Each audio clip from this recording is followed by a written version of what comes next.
place. Um, I interrupted you. Sorry, Forrest.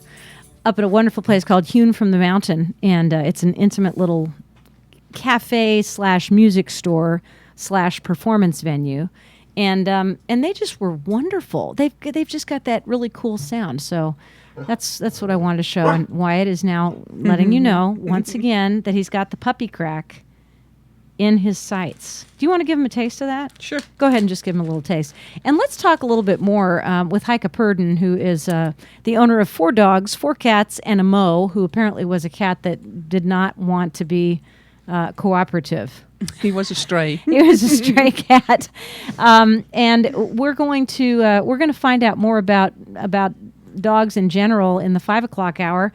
We're going to be talking with Lark Phillips of the Louisville Lost and Found Pet Network, which is an extremely valuable service that is provided to us by, while there's several sites, this happens to be one of them, but extraordinary people who spend a tremendous amount of time searching for and reuniting animals who've been lost with their families, which is really incredible.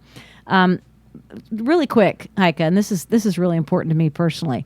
When I walk, I've got 180 pounds of dog. I've got Brady and Gracie and Wyatt. And sometimes the pack mentality kicks in. Mm-hmm. And if at night we're walking down, Frankfurt Avenue, say, and a large man comes out of the darkness, they can sound really scary. I mean, they start barking and growling and posturing, and I give them a very quick correction, and they wear gentle leaders, so, they can get a quick correction easily. But it's like that doesn't happen if I'm walking them singly. So talk to me a little bit about pack mentality. Pack mentality, and I have to refer back really to my own pack. 8 to 9 dogs at times. I had it bad. They're not all. I thought I was crazy. They're not all ours. Just a few of those Fosters. are ours. Yeah, Fosters for sure. Yes. It can get really bad really quick from my own experience. Yeah. Oftentimes by the time we notice something, they're already so riled up that it's almost too late to get them back under control. Right. Like you said, the gentle leader is a good way to get them back under control in a humane manner.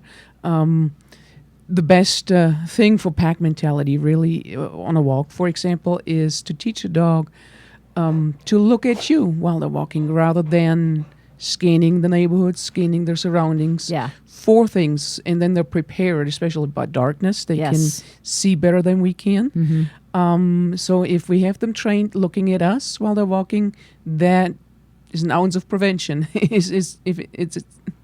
You know what I'm trying to say. I'm scanning the neighborhood constantly. Yes. I'm scanning the walkway. I'm scanning the corners. I don't ever try to approach a blind corner. Mm-hmm. I'm on the lookout constantly because I'm very proactive about not wanting my dogs to eat anybody. Right. But a lot of stuff is going on, and also the question is, do you bring your dogs to events or not? So there's so many things going on around in town right now.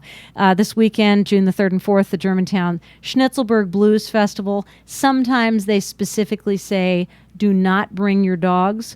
The photo that I see appears to show a dog or two, but it's always good to call ahead or check their website to find out before you go if it's okay. The June Flea-Off Market, June 3rd through 5th as well.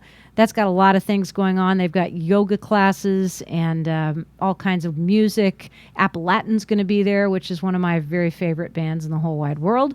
And sometimes, as I said, the site will say no dogs allowed, but then some say if it's on leash and socialized, then you can bring it. June 3rd to 5th, Thompson Street Opera Company presenting 3 short operas, and I can guarantee you they will not want dogs. But when you've got massive events, like Thunder over Louisville, animals should not be there. I agree. Under for any one, the circumstances. sounds are way too scary for the animals. Horrible. And there's so many people, even a big dog can get stepped on very quickly. Yep. And it's very intimidating to the dog. Yeah. Well, and I think that one of the key things there is too, and it's 4 minutes to 5, and we haven't talked about nearly the number of things that I had on my agenda. I don't know about you, but the thing that kills me is that I'm a couple of miles away from Thunder, and Wyatt is in my lap. Mm-hmm. And the night that we had thunder over Louisville and a thunderstorm a few years ago, I thought he was going to come out of his skin. But as long as he's with me, he's okay. Mm-hmm. You know, you can only imagine the dogs that live downtown or, you know, within a closer range. And I can't even imagine somebody taking their dog out in that. So key things. How would we get in touch with you if we wanted you to consult with us on the training of our animals? You can either email me Mm-hmm. at Heike, Heike, at 4cats4dogsandamo.com. And that's MOE. MOE. And Mo. Or go to my website, 4cats, www.4cats4dogsandamo.com. And those are number 4s. Yes, not the number spelled 4. out. Number 4 cats, number 4 dogs, and a Mo. Mm-hmm. Okay. Correct. And you got a Facebook page. And I have a Facebook page Yes. as well. Or you can ask me, because I'll be glad to tell you how to get in touch with Heike. And one of the things, too, that this brings up, Heike, is, and this is, I think, a very important thing, is what to do with those places. Like, for instance, the Crescent Hill 4th of July. Mm-hmm. Dogs are allowed. Once more, I would strongly recommend, although I see them all over the place, not bringing dogs to the fireworks. Absolutely not. Even if they think they're happy. The fireworks my dog are loves the fireworks. The sounds, Right. they cannot explain the sound. They're scared of that. So many dogs are so scared. 4th of July is one of the holidays where most dogs get lost. So it's a very, very scary thing. I bet you remember a few years ago when Heather French Henry's dog, Greta, was lost on the 4th of July because she got scared of the thunderstorm. Exactly. And it took, several days to get her back. And thank God Louisville Metro Animal Services was able to retrieve her. But who knows? I mean, who wants to put their animals through that? No, absolutely it's totally unnecessary. I really want to just leave it to you if there's anything that you can say that's going to help us once again with Sawyer, the pet therapist at Bridgehaven. Are you going to come back, or did we scare you off? Now, I'm tickled that they allow me back. we got a lot out of today. Yeah, we got a lot done today. I can tell you that several of the members were talking about it, after the fact, and they are extremely proud of the fact that they now have, and this was another thing, a place for her to go potty that's consistent instead of walking her all over the property. She now goes to one little area. And I think that probably is going to reduce confusion as far as the house training too, right? Absolutely. All right. So we're going to have you come back next week. Is that the idea? Couple weeks of training. Yes. Well, thank you for doing that. And they want to train her, actually get her certified as a therapy dog. So we'll work on that. Yeah, that's a really good idea. Well, she can do it. I know she can do it. And I'm very excited to have the friends coming in from our Louisville Lost and Found Pet Network. And I think at the end of the hour, I just talked about this a minute ago, the Thompson Street Opera Company.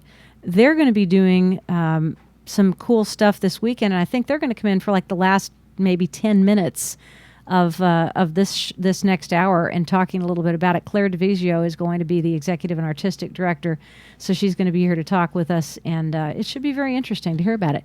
So, Heike Purdon, thank you so much for being with us. No problem. Appreciate you. We'll have you back again sometime soon. This is Tara. I'm on Waggin Wednesday.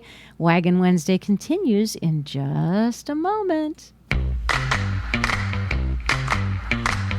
This is the WCHQ Concert View for Wednesday, June 1st. Let's check it out.